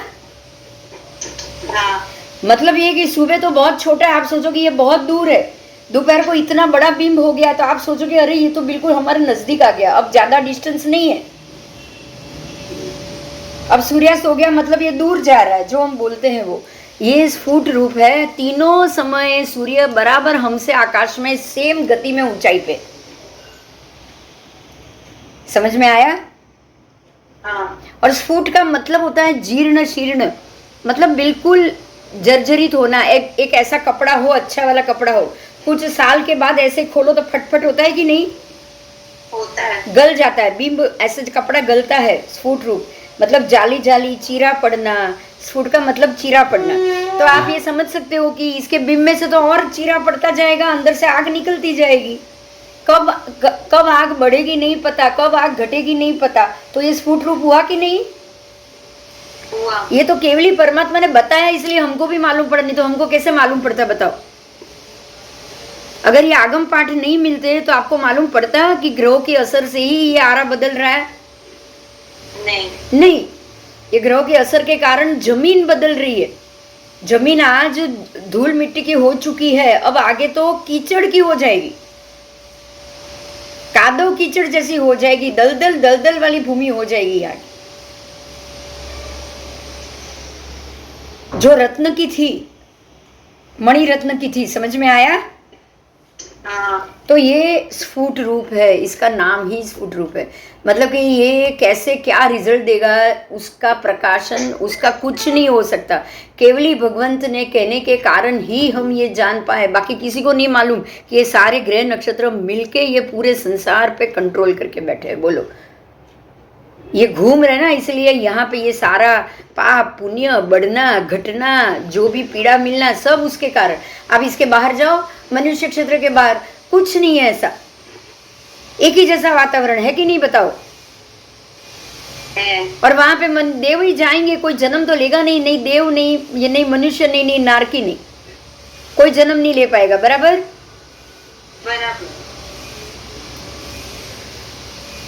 तो ग्रह के घूमने के कारण ही हो रहा है ना। हाँ, तो दोनों सूर्य आनुपूर्वी से आसन्न वो अपने आनुपूर्वी आसन्न क्षेत्र पे ही चलते हैं। आनुपूर्वी जनित जैसे रेल का पाटा होता है ना, अब हमारे यहाँ 8 लेन का हाईवे है, तो ये आनुपूर्वी जनित बोला जाता है उसको। समझ में आया? और 6 दिशा में चल रहे। 6 दिशा कैसे? पूर्व, पश्चिम, उत्तर, दक्षिण, ऊर्ध्व और अधो, 6 दिशा हो गई। हाँ, तो 6 दिशा में चल रहे हैं। पूर्वादि दिशाओं में अथवा तिर्यक दिशाओं में भी उदित सूर्य स्फुट रूप में दिखता है। उदित तो हुआ है, लेकिन है अपने हाइट जितना ही। आप उदित होगे ना, तब आप ये सोचोगे अरे ये जमीन के अंदर से निकला। बोलो, आपको लगेगा ना ये जमीन के अंदर से बाहर आया। और यहाँ जमीन के अंदर नीचे उतर गया, समंदर में नीचे उतर गया, दिख रहा है। नीचे तो उतरा नहीं है वो। बराबर? इसीलिए इसको स्फुट रूप कहा जाए। स्फुट रूप मतलब अब वो उदित होता है तब लगता है जमीन के नीचे से, दरिया के नीचे से बाहर आया। बराबर? वैसा फीलिंग आता है। ऐसा फीलिंग आता है, क्षितिज के ऊपर आया, वो नीचे से बाहर आया है, और ऊपर से ऐसे नीचे उतरा और नीचे चला गया। लोग बोलते हैं ना, कोई लोग के पाताल लोक से आया और पाताल लोक में चला गया, बोलते हैं कि नहीं? बोलते हैं। हाँ, तो इसको ही स्फुट रूप कहा है। ये है ही नहीं आपको, मतलब उसको आप बोलेंगे ना झांझवा ना जड़, लग रहा है पानी लेकिन कुछ नहीं होता है। अवभासन बोला जाता है ये क्रिया को। क्या? अवभासन मतलब हो रहा है कुछ और दिख रहा है कुछ। समझ में आया? हाँ, आओ, तो यहाँ भी ये शब्द मिलेगा। देखो क्या है वो, दोनों सूर्य अपने तेज से व्याप्त हुए क्षेत्र रूप वस्तु का ही प्रकाशन करते हैं। मतलब आपको वही चीज दिखाई देगी जिसके ऊपर सूर्य का ताप गिरेगा। बराबर? अगर सूर्य का ताप नहीं है तो अंधेरा है, तो आपको कुछ नहीं दिखाई देगा। तो आप ये मत सोचो कि आपकी आंखों में शक्ति है ना? हाँ, सूर्य का प्रकाश वो ना हो तो आंखें भी कुछ काम की नहीं है। आओ, दोनों सूर्य द्वारा अवभासन आदि क्रिया। अवभासन मतलब यही कि कहाँ से आ रहा है, कहाँ चले गए, कितनी ऊंचाई, आपको कुछ मालूम ही ना पड़े। ऊपर से नीचे उतरे ये भी पता नहीं। अगर केवली भगवान नहीं बताते तो हमको ये भी नहीं मालूम पड़ता। ठीक है? ठीक है। हाँ, तो ये अवभासन क्रिया अतीत में भी नहीं की जाती, अनागत में भी नहीं, वर्तमान में ही होती है। ये वो वर्तमान में ही ऊपर से नीचे उतरे, थोड़े थोड़े करके उतरे, तभी आप ये कह सकते हैं पहले ऊपर थे, है ना? हाँ, ठीक है। तो ये क्रिया अनंतर अवगाढ़ रूप में ही होती है, परंपर अवगाढ़ में होती नहीं। परंपर अवगाढ़, अनंतर अवगाढ़ का अर्थ समझो। अनंतर अवगाढ़ का मतलब है जहाँ पे सूर्य अवगाढ़ित है, जहाँ पे सूर्य स्थित है, जहाँ पे सूर्य स्थित है वहीं पे ये क्रिया होगी। अब जहाँ सूर्य स्थिति नहीं है वहाँ ये क्रिया होगी नहीं। अब देखो, वहाँ अंदर महाविद्या में सूर्य स्थित है ही नहीं। सूर्य स्थित कहाँ है? भरत के ऊपर। तो ये सारी क्रिया और उसका असर भरत में ही होगा, अंदर महाविदेह या अंदर बाकी के प्रदेश में कुछ नहीं होगा। वहाँ जो जैसा आ रहा है वैसा ही रहेगा, एक जैसा। बराबर बराबर। बराबर। आओ अब और बात है पाठ में, ये अवभाषण आदि षष्ठी मुहूर्त प्रमाण संक्रमण काल में होती है। 60 मुहूर्त। अब देखो सूर्य ने यहाँ से गति शुरू की, यहाँ से पूरा घूमने के बाद जब ये भरत है ऐरावत में पहुंचा तो 30 मुहूर्त, और वापस दूसरे 30 मुहूर्त लेके यहाँ पहुंचेगा 2 दिन के बाद। बराबर। तो 2 दिन के बाद सूर्य वापस जम्बू द्वीप में अपनी जगह पे उदित होगा। तो 60 मुहूर्त का पूरा मंडल संक्रमण हुआ। 60 मुहूर्त में उसने पूरा अपना एक मांडला था वो पूरा कर दिया। तो भरत के सूर्य ने एक मांडला खत्म किया, तो ऐरावत के भी सूर्य ने एक मांडला खत्म किया ना, यहाँ से यहाँ तक। हाँ, इसलिए इनको, और ये क्रिया उसके मध्य में भी हो रही है, अंत में भी हो रही है, शुरू में भी हो रही है। अवभाषण क्रिया हो रही है ना सब जगह, कंटिन्यू वर्तमान में हो रही है। सूर्य की प्रकाश देने की शक्ति या फिर ऊर्ध्व अधो मध्य 4 सब आपको मालूम भी नहीं पड़ता है। कहीं से भी मालूम पड़ रहा है बोलो कि अचानक 60 डिग्री गर्मी हो गई, जो पहले 42-45 थी, आज से 100 साल पहले 40 डिग्री थी, आज अचानक 60 हो गई, आपको मालूम भी पड़ा? नहीं। रोज धीरे धीरे धीरे धीरे धीरे अवभाषण हुआ है। समझ में आया? हाँ। अच्छा, अब ये इसका प्रकाश की बात की है। प्रकाश तो वो ऐसे ही फैलाता है, सीधा यहाँ मेरू के ऊपर फेंकता है, लेकिन इसका प्रकाश 100 योजन ऊपर, विमान के 100 योजन ऊपर तक जाएगा। बराबर। और विमान के नीचे 1800 योजन तक। कहाँ तक? 1800 योजन तक, क्योंकि वो दोनों भूतल तो जम्बू द्वीप में नीचे है ना, 1000 योजन नीचे है ना। हाँ, 1000 योजन वो नीचे है, और वो 0 से लेके 800 योजन तक सूर्य है। तो सूर्य का प्रकाश तो ये 1000 योजन ऊपर भी चढ़ा ना, उसके भी ऊपर 800 योजन तक तो गया प्रकाश। हाँ, तो 1800 योजन तिर्यक में, नीचे में अधो में, और 100 योजन ऊपर, तो 1900 योजन ये प्रकाश हुआ। बराबर। और साइड में बाहर की तरफ तिर्यक में कितना? 47,263 योजन तिर्यक में, मतलब लवण की तरफ और जम्बू की तरफ, दोनों तरफ। बराबर। समझ में आ गया प्रकाश क्षेत्र? કોઈ પ્રશ્ન? ફરીથી સમજાવું ભલે. ચાલ, જો આ છે મેરુ અને આ છે સૂર્ય, તો સૂર્ય આમ પ્રકાશ ફેંકશે, તો અહીંયા જે પ્રકાશ અથડાશે ને એ 100 યોજન ઉપર સુધી પ્રકાશિત કરશે. આપણે હેલોજનનો બલ્બ આમ ફેંકાય તો પછી એનું ચારે બાજુ પ્રકાશ ફેલાય કે નહીં? ચારે બાજુ ફેલાશે ને હેલોજન. આ જેમ ક્રિકેટમાં મેદાનમાં કેટલા ઊંચા હેલોજન છે, રાઈટ?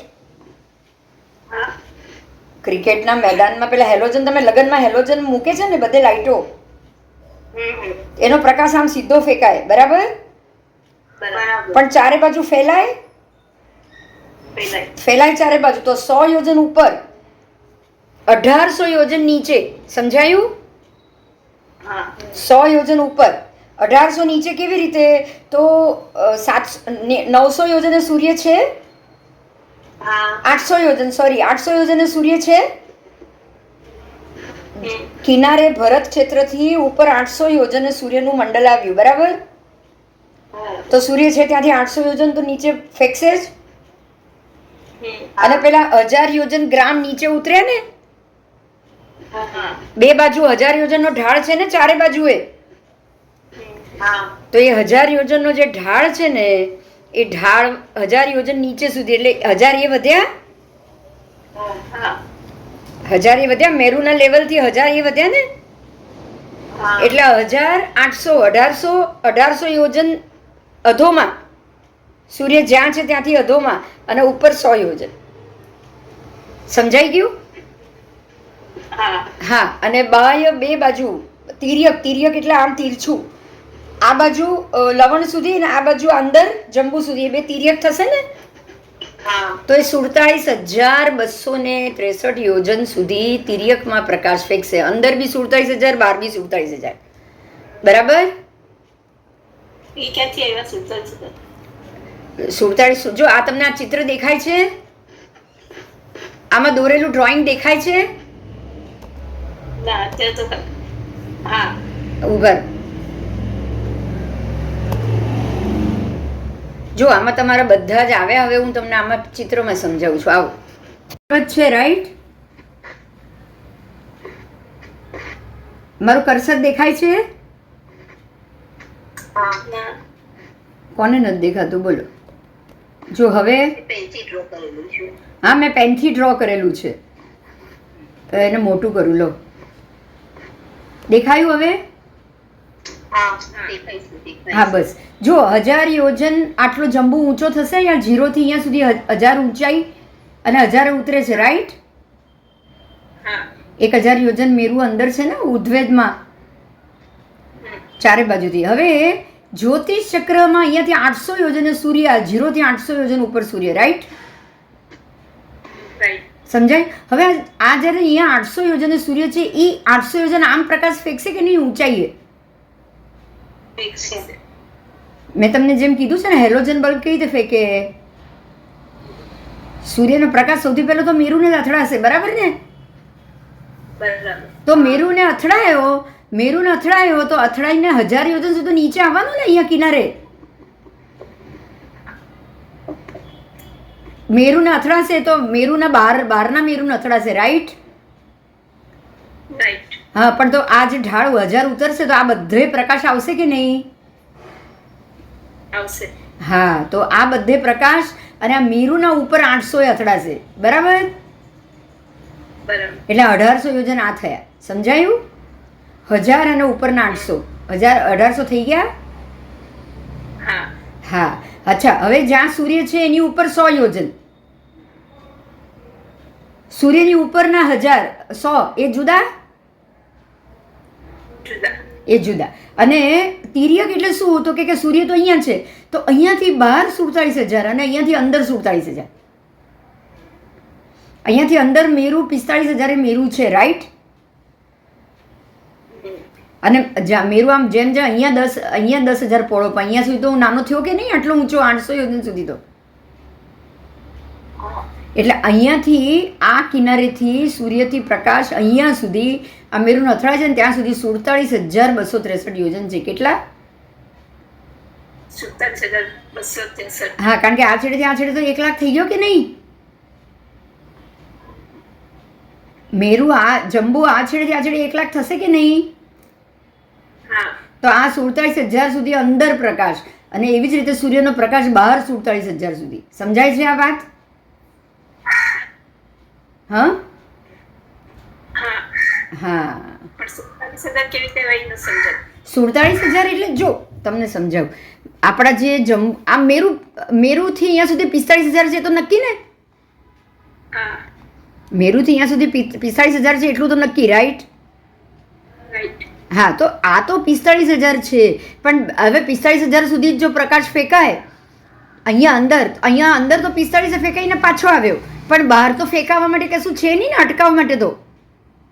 ના એટલે બહાર તો 47,000 સુધી જાય છે એનો પ્રકાશ. સમજાયું? હા એટલે બહાર 47,000 સુધી જાય છે એટલે ભગવાન કહે છે કે બહાર એનો પ્રકાશ એટલો સુધી જાય છે. પણ અંદર તો મેરુને અથડાઈને પાછા આવવાના કારણે તમને નથી ખબર પડતી કે 47,000 સુધી એનો પ્રકાશ જઈ રહ્યો છે. સમજાશે ને આ વાત? હા એ અથડાઈને પાછો આવ્યો એટલે હજી એની આગળ જવાની કેપેસિટી છે તમને ખબર પડતી નથી. પણ બહાર 47,000 સુધી જાય છે કેવડી ભગવાન જુએ છે કે એનો પ્રકાશ બહાર 47,000 સુધી ગયો. સમજાશે હવે? હા હા ચલો સરસ. આવા પ્રશ્ન કરો ને તો મને બી બહુ ગમે પ્રશ્ન તો કરવાનો. તો આ થઈ સૂર્યચંદ્રની અસર અને એની ગતિ. એ ગતિના કારણે उनकी गति कितनी है तो दोनों सूर्य 47,263 योजन तिर्यक में गति करते हैं, अपने क्षेत्र को तेज से व्याप्त करते हैं. गति मतलब प्रकाश की गति है. किसकी गति है ये? प्रकाश की गति. ठीक है. अच्छा अब दूसरी एक और बात है कि जो सुमेरु पर्वत को जो प्रदक्षिणा दे रहे हैं ना, तो सबसे नजदीक कौन सा है? तारा है, ये मैंने बताया आपको पहले भी, याद है? નિષદ પર્વત કે ઉપર તારો છે, એ તારો સ્થિર છે, એ તારો ત્યાં જ રહીને પોતાની જગ્યાએ જ ગતિ કરે છે. તો એ નિષદ પર્વત એટલે મેરુથી ખાલી 1121 યોજન જ દૂર. કેટલો? 1121 યોજન દૂર. જ્યોતિષ ચક્ર તો બહુ દૂર છે, પણ આ તારો છે એટલે એને સૌથી નજીક કેટલો કીધો? તો કે 1121 યોજન. સમજાઈ જશે? હા, ધ્રુવનો તારો એવું કહી શકાય. આ લોકો ધ્રુવ કે છે, આપણે ઉત્તર ધ્રુવ, આપણે બી એને ધ્રુવનો તારો જ કહેવાનો છે. આપણે ભલે એને નામ ભગવાન ધ્રુવ તારો નથી આપ્યો, પણ સ્થિર તારાનો અર્થ ધ્રુવ તારો જ થશે કે નહીં? ભગવાને કીધો છે એક સ્થિર તારો છે, તો સ્થિર તારો એ ધ્રુવ તારો થશે કે ના? એનું નામ જ ધ્રુવ તારો. ધ્રુવ એટલે સ્થિર. હવે સમજવાની મજાની વાત એ છે કે આપણાથી નિષદ પર્વત ઉપર તારો એટલે ભરત ક્ષેત્રની ઉત્તરમાં ધ્રુવ તારો આવી ગયો. એવી જ રીતે મહાવિદ્ય, પૂર્વ મહાવિદ્યથી પણ ધ્રુવ તારો આવશે 1111 યોજને દૂર મેરુથી આવશે ને. અને આ બાજુ પશ્ચિમ મહાવિદ્યને પણ આવશે, અને ઐરાવતથી પણ આવશે ઉત્તરે. સમજાયું? એટલે આ ચારેય તારા ઉત્તર દિશામાં દરેક ક્ષેત્રની ઉત્તરે એક એક સ્થિર તારો આવશે. એટલે જ્યોતિષ ચક્ર એ સ્થિર તારાથી લઈ અને બહાર લવણના 330 એરિયા સુધીમાં આખું જ્યોતિષ ચક્ર ફેલાયેલું છે. સમજાયું હવે? તો આવું જ જ્યોતિષ ચક્ર તમારે આ પાંચે ભરતની ઉપર કલ્પના કરવાની છે, સેમ ટુ સેમ. પણ ત્યાં શું થશે? આપણાથી મોટી જગ્યા, આ બધા આંકડા ભૂલી જવાના. આંકડા એનાથી પણ 10 ગણા થઈ જશે. બરાબર? કારણ કે જંબુની પરિધિ 3,16,000, જ્યારે પેલા લોકોની પરિધિ 13 લાખ ઉપર થશે ને. 4 લાખનો એક ઘાતકી ખંડ, તો એના તમે 3 ગણા કરો તો આથી 13 લાખ ઉપર થઈ ગયો પરિધિ એની. તો એ 13 લાખ પરિધિ, આ 3 લાખ પરિધિ છે, ઓલી 13 લાખ પરિધિ. એટલે જગ્યા, એરિયા, તારાઓનું, એનો પ્રકાશનો એરિયા બધું વધી જશે.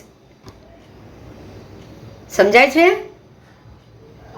કારણ કે મેરુથી લઈ જંબુથી, ત્યાંના ભરત, ઘાતકી ખંડના ભરતથી ઘાતકી ખંડના જંબુ સુધી એનો પ્રકાશ ફેંકાવો એટલે એરિયા ખાસો 4 લાખ યોજન થઈ ગયો. આપણે તો ખાલી અહીંયા 50,000 યોજન આવે આંતરું, 45,000 યોજન, ત્યારે પેલામાં તો 2 લાખ યોજનનું આંતરું.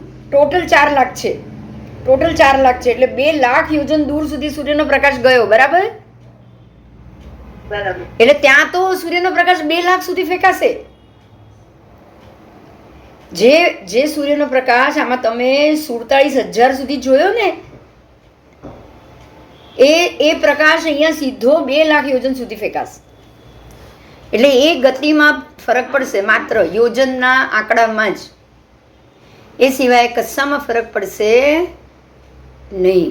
હવે સૂર્યનો પ્રકાશ મેરુને અથડાય છે, એટલે મેરુ કેવો છે એ જાણવો બહુ જરૂરી છે. રાઈટ? હા, જો સૂર્યનો પ્રકાશને મેરુ ઝીલે છે, આ વસ્તુ તો મગજમાં બેસી ગઈ બધાના. હા, તો હવે જો સૂર્યનો પ્રકાશને મેરુ ઝીલતો હોય, જેમ કે સૂર્યના પ્રકાશને બિલોરી કાચ ઝીલે છે, તો નીચે એકદમ આગ, કાગળ બળી જાય છે. બરાબર? બરાબર. તો હવે સૂર્યના પ્રકાશને મેરુ ઝીલે છે, તો શું થાય? તો મેરુ 1 લાખ યોજન ઊંચો, એના 3 વિભાગ પૃથ્વીમય. નીચેનો મેરુ જે છે ને એ પૃથ્વીમય છે, 1000 યોજન જમીનમાં છે, પણ એની ઉપરનો જે મેરુ છે એ સુવર્ણમય છે, સોનાનો. કેવો છે? અને એની ઉપર જે છે એ વૈડૂર્ય એટલે કે રત્નનો છે. તો હવે સૂર્યનો પ્રકાશ જ્યાં ફેંકાય છે એ એરિયા કેવો? સોનાનો છે કે નહીં? તો સૂર્યનો પ્રકાશ જો સોના ઉપર ફેંકાશે તો એ જ પ્રકાશ હવે પીળો થઈને બહાર આવશે. સમજાય છે? તમે આજે એક નીલમની રત્નની પ્રતિમા લો અને પાછળથી લાઈટ ફેંકો તો જે પ્રકાશ ફેંકાશે એ નીલમ બ્લુ કલરનો ફેંકાશે. રાઈટ? તો હવે આ મેરુ ઉપર જે સૂર્યનો પ્રકાશ ફેંકાય તો એ પ્રકાશ પીળો થઈને આવે કે નહીં? કારણ કે એ સુવર્ણના મેરુ ઉપર ફેંકાય છે, સોનેરી રંગનો છે, અને એટલે જ એ પ્રકાશ પણ સોનેરી રંગનો છે. તો જો અહીંયા ખાસ સમજાવ્યું છે કે સૌથી ઉપર સ્થિત પાંડુક વન પતાકા જેવું શોભી રહ્યું છે. 99,000 योजन जमीन से ऊंचा है मेरू, 1,000 जमीन के अंदर, ऊपर आकाश में स्पर्श करता हुआ मेरू है और नीचे भूमि में जमीन के अंदर स्थित है. समझ में आ गया मेरू कैसा है? सूर्यादि ज्योतिष गण जब उसकी परिक्रमा करती है तो मेरू का जो रंग सोनेरी है, अनेक नंदन वन से युक्त है, उसके ऊपर ये सूर्यादि ग्रहों का प्रकाश गिर रहा है. और ये मेरू यहाँ अनेक नंदन वन से युक्त, उसके भी अनेक नाम है, जैसे मंदर पर्वत, मेरू पर्वत, सुदर्शन पर्वत, सूरगिरी, सब. और उसका रंग सोना जैसा शुद्ध और सुशोभित है. सर्व पर्वतों में ये श्रेष्ठ है. और ये उप पर्वत के कारण अति दुर्गम है. ये उप पर्वत है, वो सीधा ऊंचा पर्वत है, इसलिए दुर्गम है, कोई इस पे चढ़ नहीं पाता है. मणि एवं औषधियों से उसका भूमि भाग शोभित है. मतलब भूमि भाग में मणि और औषधि है. उसके ऊपर जैसे आप जाओगे ऐसे सुवर्ण पर्वत आएगा, और अनेक वर्ण अनुपम शोभा से ये युक्त है, मनोहर है, सूर्य समान सभी दिशाओं को ये प्रकाशित करता है. अब आप देखो, ध्यान से सुनो, कितनी मजे की बात है. पूरा घूमते घूमते सूर्य उसके आसपास से गुजरेगा तो उसका पूरा एरिया सुवर्ण रंग से प्रकाश के कारण, प्रकाश गिरने के कारण वही प्रकाश सुवर्ण बन के जब परावर्तित होगा, पूरा एरिया गोल्डन गोल्डन होगा. होगा कि नहीं होगा? होगा. सोनेरी रंग से ये प्रकाश सूर्य समान सभी दिशाओं में ये प्रकाश फैल जाता है. अब ये प्रकाश 10 दिशा में फैलेगा, ऊपर नीचे और 8 दिशा विदिशा सब में जाएगा ना. तो ये मेरू सूर्य प्रकाश को सभी दिशाओं में प्रकाशित करता है. और यही कारण है, बाकी कोई पर्वत ये काम नहीं करता. असंख्य पर्वत है पूरे 2.5 द्वीप में, लेकिन ये सूर्य प्रकाश फैलाने का काम कौन करता है? सिर्फ और सिर्फ 5 मेरू. बराबर बराबर. इसीलिए सुमेरु पर्वत का यश सभी पर्वतों में सर्वसे श्रेष्ठ कहा गया है. परमात्मा महावीर भी जाति यश दर्शन शीलधारी में सर्वसे श्रेष्ठ होते हैं ना, ऐसे मनुष्य में भी सर्वसे श्रेष्ठ तीर्थंकर परमात्मा है. वैसे ही सर्व पर्वतों में अगर लंबा पर्वत हो, सबसे लंबा तो निषद पर्वत, सबसे ऊंचा तो मेरू पर्वत, सबसे वर्तुल गोलाई में तो रुचक पर्वत, वो सर्वसे श्रेष्ठ है. ऐसे ही ये सभी पर्वतों में मेरू पर्वत सर्वश्रेष्ठ माना गया है. समझ में आ गया? आज पाठ में मजा आ गया कि नहीं? हाँ. तो सूर्य 6 दिशा को प्रकाशित कर रहा है, क्योंकि सूर्य का प्रकाश मेरू पर्वत पे गिर रहा है और वही प्रकाश सब 6 दिशाओं में घूम रहा है, ऊर्ध्व अधो और सब जगह. बराबर. अब ये सूर्य तो अपना प्रकाश ही फेंक रहा है, देखो, लेकिन ये तापित कौन कर रहा है वो प्रकाश को? ये प्रकाश को उष्ण कौन कर रहा है? सब हर कोने कोने में प्रकाशित कौन कर रहा है? ये सूर्य के प्रकाश को मेरू कर रहा है. ये देखो, यही इसी को अवभाषण कहा है. समझ में आ गया? हाँ. वो गिरने के कारण, सूर्य के तेज मेरू पे गिरने के कारण चारों तरफ वो फैला, लेकिन उसको फैलाने वाला कौन? मेरू. सूर्य तो एक बिंब है जिसके अंदर से प्रकाश निकल रहा है, लेकिन वो प्रकाश को चारों 10 दिशाओं में फैलाने वाला कौन? मेरू. मेरू. चलो, आज बहुत अच्छी बात जानी, बहुत बढ़िया बात जानी. समझ में आ गया? कोई प्रश्न है तो बोलो. है कोई प्रश्न? पूरा समझ में आ गया सबको? हाँ. तो अब ये आपने जो जाना है, ये क्रिया क्या है, 366 दिन. अब कुछ चीज़ है जो मैं बोल रही हूँ, वो थोड़ा सा मुश्किल होगा समझना, लेकिन फिर भी आप सुनो, धीरे धीरे समझ में आ जाएगा. अब सूर्य की बात, अभी पूरा फोकस सूर्य पे हो जाएगा, क्योंकि आपने ये तो जान लिया कि पंचांग में सूर्य की गति सबसे महत्व की है. बराबर. सूर्य की गति से ही दिन होंगे, रात होंगे, प्रकाश आएगा जाएगा, और चंद्रमा की गति से तिथि होगी। देखो दोनों चीज अलग अलग हो रही है। भगवान जो कह रहे ना वो ध्यान से सुनो। ऐसा नहीं है अब सूर्य चंद्र की गति से तिथि बन रही है, ये गलत बात है। सूर्य की गति से दिन रात हो रहे हैं, बराबर। और चंद्रमा की कला बदलने से तिथि हो रही है। अब हमको है ना, परमात्मा ने ये बोला है कि सूर्य की गति से कोई लेना देना नहीं, हमको लेना देना किससे है? चंद्रमा की कला बदलने से। किससे है? क्यों? समझो, सुनो, समझने की बात है। दिन रात बनना और घटना ये पूरे संसार चक्र का कारण है। ये संसार चक्र का कारण से आपके मन के ऊपर कोई असर नहीं हो रहा है। आपको मनोयोग से बाहर निकलना है, बराबर। जिसको मोक्ष जाना है उसको क्या करना है? अपना मनोयोग बंद करना है, हाँ या ना? हाँ। संसार में जिनको रहना है उनको तो ये सूर्योदय सूर्यास्त, आप उसको महत्व दो, उसकी स्थिति को देखो, क्योंकि वो है तो ही संसार है, ये आप समझ लोगे। और जिसको संसार में रहना है वो उसको भगवान भी मान लेगा, बराबर। लेकिन जिनको संसार में रहना ही नहीं है वो क्या सोचेगा कि मैं मेरे मन से राग द्वेष काम क्रोध 18 पाप साधन को कैसे निकालूं? वो क्या सोचेगा? 18 पाप साधन को कैसे मैं इससे बाहर कैसे आऊं? तो उससे बाहर आने के लिए मनोयोग करना, से बाहर निकलना पड़ेगा। हाँ। अब मनोयोग से बाहर कैसे निकलो? ऐसी क्या स्थिति खड़ी होती है जो आपके मन को विचलित कर देती है? दिन रात में आपके मन की कोई विचलितता नहीं आएगी। आएगी क्या बताओ? सुबह हो गई, रात हो गई, कंटिन्यू हो रही है, उससे आपका मन विचलित होगा? नहीं होगा। अब मन को काबू में करना है या कैसे करना है? तो मन की स्थिति पे कौन असर कर रहा है? वो हो रही है चंद्र की कला का असर। क्योंकि अगर पूर्णिमा है तो पानी में उत्थान आ जाएगा, भरती आ जाएगी, भरती भरती वो समय, और धीरे धीरे 6 घंटे बाद ओट हो जाएगी। मतलब क्या हो रहा है, समझ में आ रहा है? 24 घंटे में आपकी 30 की 30 तिथि जा रही है। जा रही कि नहीं जा रही है बताओ? हर 30 मुहूर्त में 30 तिथि होती है ना? 15 मुहूर्त में 30 तिथि। मैं गलती हो गई मेरी। क्यों? क्योंकि 2 बार भरती है, 2 बार ओट है। 24 घंटे में 2 बार भरती है कि नहीं? और 2 बार ओट आई, तो 24 घंटे में 2 बार भरती, 2 बार ओट, तो 12 घंटे में 1 बार भरती, 1 बार ओट। 12 घंटे में 1 बार भरती ओट आएगी। तो 12 घंटे में ही 30 तिथि हो गई कि नहीं आपकी? हाँ। भरती है पूनम है, ओट है अमास है, बराबर।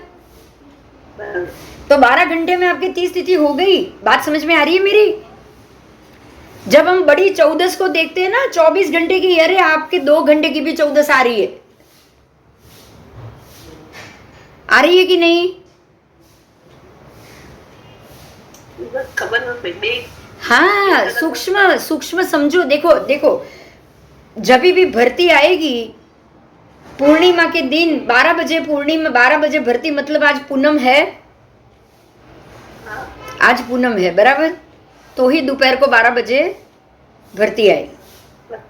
और जब 12 बजे भरती आएगी, ऐसे ही 12 बजे ओट आए, मान लो कि दिन के 12 बजे ओट आए, तो उस दिन अमास होगी। हाँ, अब आप ध्यान से सुनो मेरी बात, ध्यान से सुनो।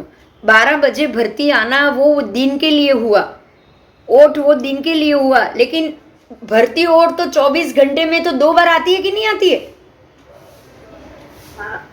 तो जो चीज 24 घंटे का दिन बताएगा, अगर आपके भरती ओट 12 घंटे में खत्म हो गया, जो भर्ती और जो ओट का प्रोसेस है वो 15 दिन में एक बार हुआ। ऐसे ही 15 मुहूर्त में भी एक बार हुआ कि नहीं? हाँ, हुआ। बात समझ में आ गई अभी?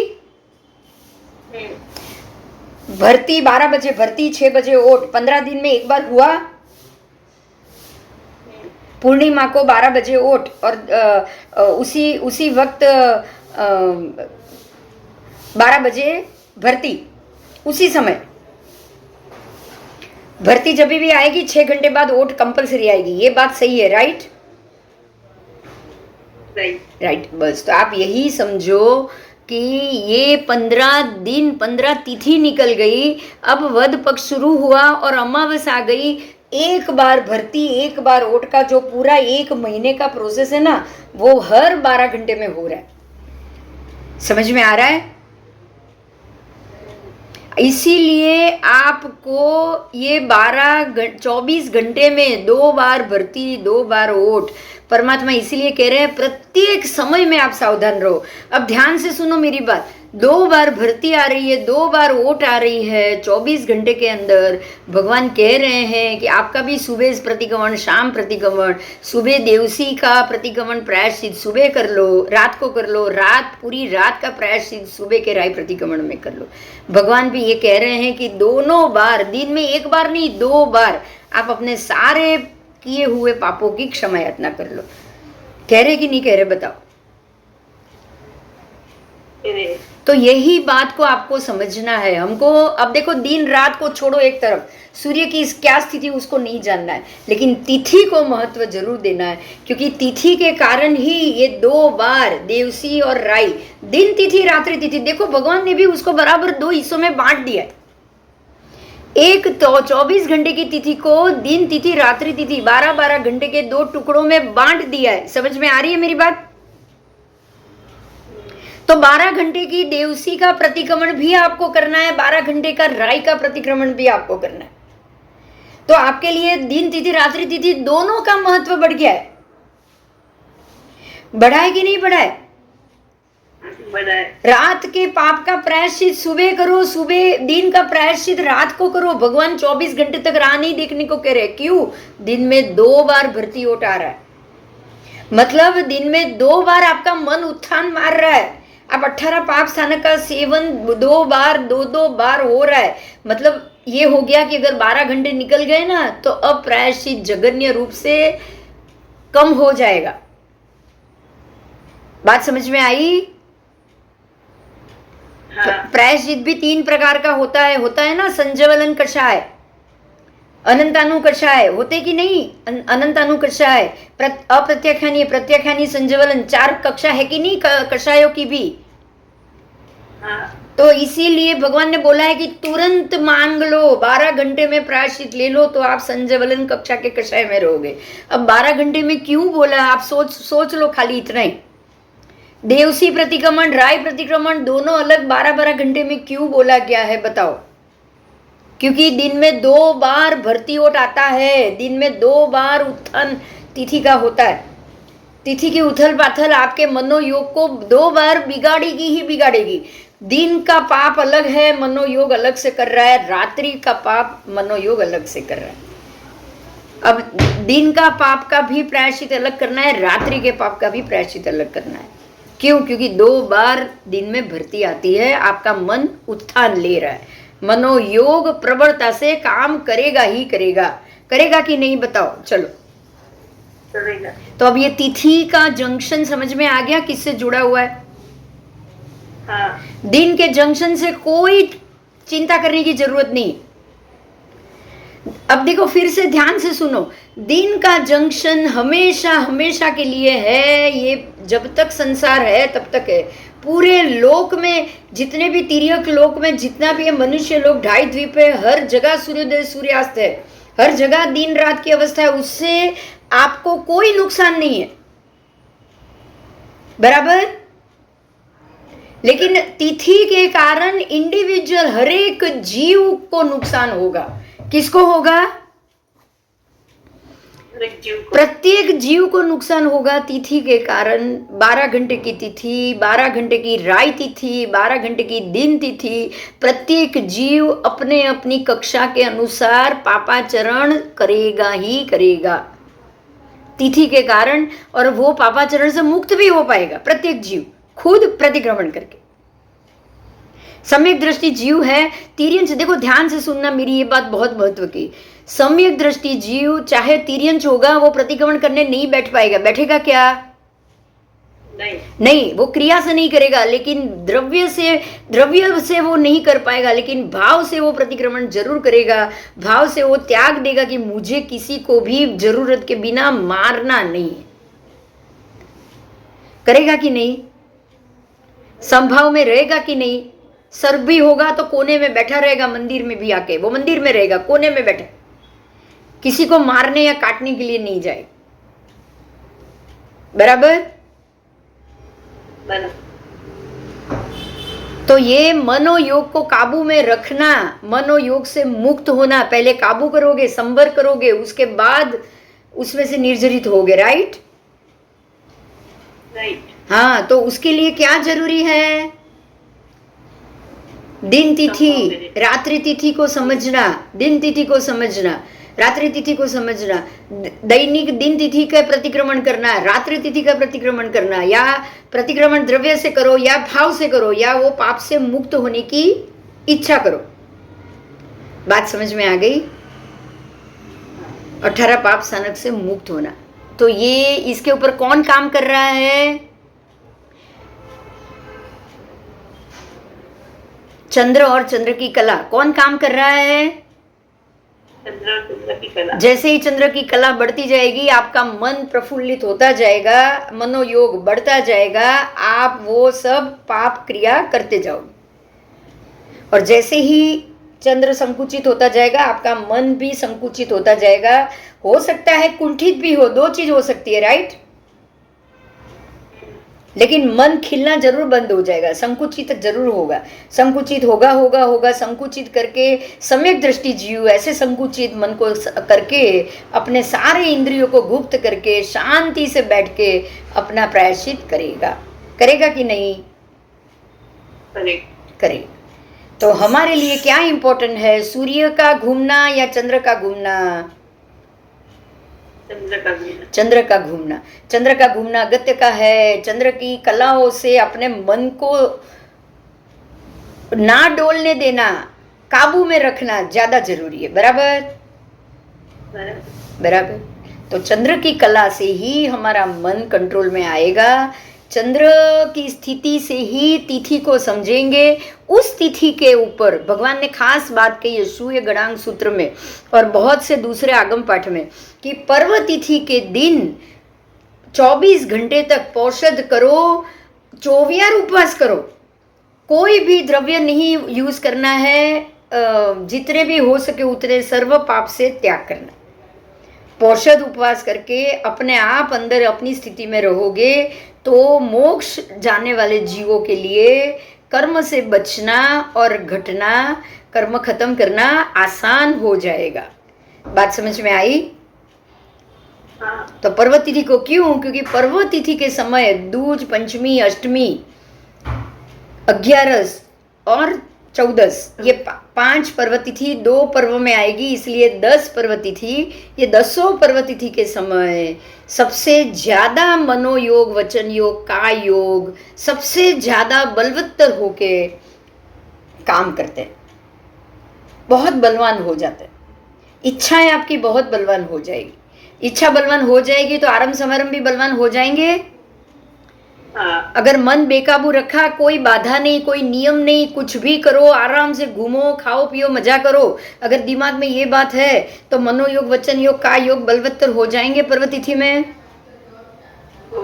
तो उसको आयाम देना है, उसको संकुचित करना है, जिसे आश्रव करना है उसका, कि हमको संकुचित होकर आश्रव में आना चाहिए। आश्रव में आके या पर्व तिथि के दिन जितना हो सके आरंभ समारंभ बंद करना चाहिए। ऐसे तो रोज बंद करना है बाद में, लेकिन पहले पर्व तिथि को। बराबर। तो और ऐसे ही धीरे धीरे आयाम करके धीरे धीरे आप ऐसी आदत लगाओ कि भाई जो मिला है कर्म भोगना है उसको संभाव से भोगो। जो पाप कर रहे हैं वो पाप को उसी समय निर्जरित करो कि भाई ये मेरे से ये हो रहा है, भगवान आप मुझे माफ करो। समझ में आ गया? आ गया? तो हम पे असर करेंगे चंद्र की कला। तो अब आप पंचांग विभाग में जाओगे। देखो, भूमि समझ गए, ग्रहों की गति समझ गए, किस हिसाब से ग्रह घूम रहे, किस हिसाब से दिन रात हो रहे हैं वो भी समझ गए। अब दिन रात की अवस्था को एक तरफ रख के चंद्र की कला के कारण से तिथि कैसे बन रही है, अब हम उसके ऊपर जाएं, क्योंकि हमको दोनों को समझना पड़ेगा ना। समझना तो दोनों को पड़ेगा। क्योंकि ऐसा तो है ही नहीं कि चलो ये सूर्य और उसकी गति या उसके मिथ्यात्व केंद्रीय बीम के जीवों की असर आपके ऊपर हो नहीं रही। जब उसकी असर पूरे संसार पे हो रही है तो आपके शरीर और आपके मन पर भी तो होगी ना। होगी होगी। अब उससे आप अपने आप को बाहर नहीं निकाल पाओगे, क्योंकि सूर्य की असर, दिन रात की असर से आप मनोयोग को काबू में नहीं कर पाओगे। लेकिन चंद्र की, राहु की कला की असर से तो आप अपने आप को मनोयोग पे काबू जरूर कर पाओगे। क्योंकि जैसे ही चंद्र खिलता है ना, आपका मन खिलता है, मनोयोग खिलेगा।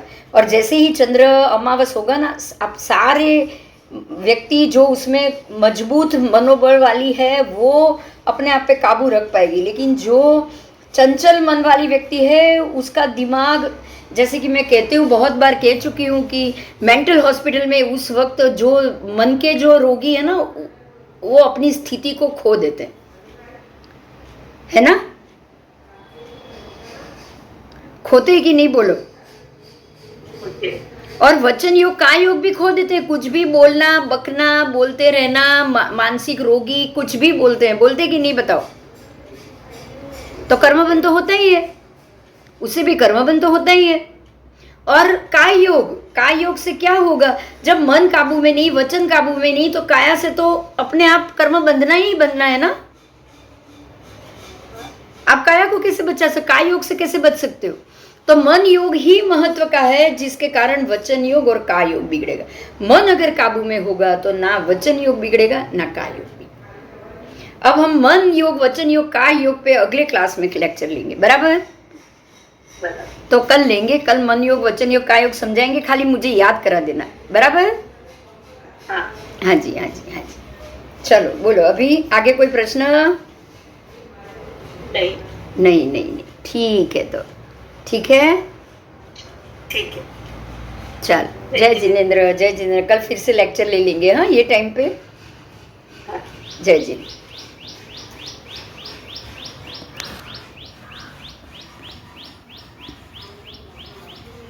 पापा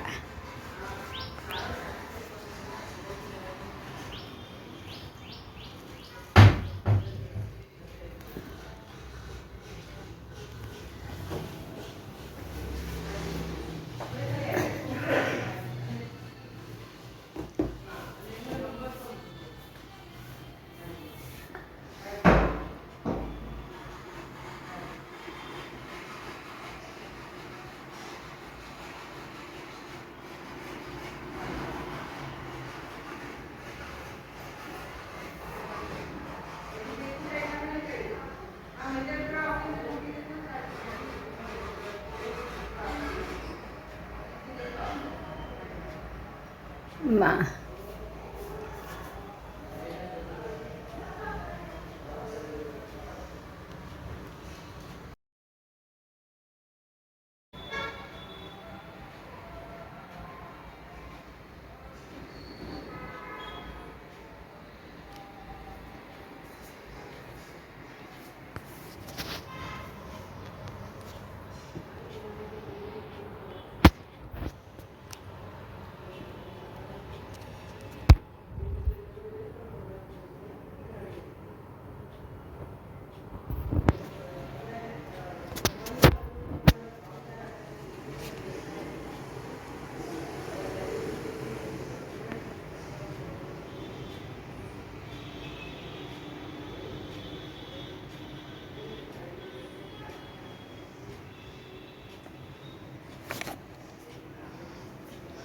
माँ, पापा।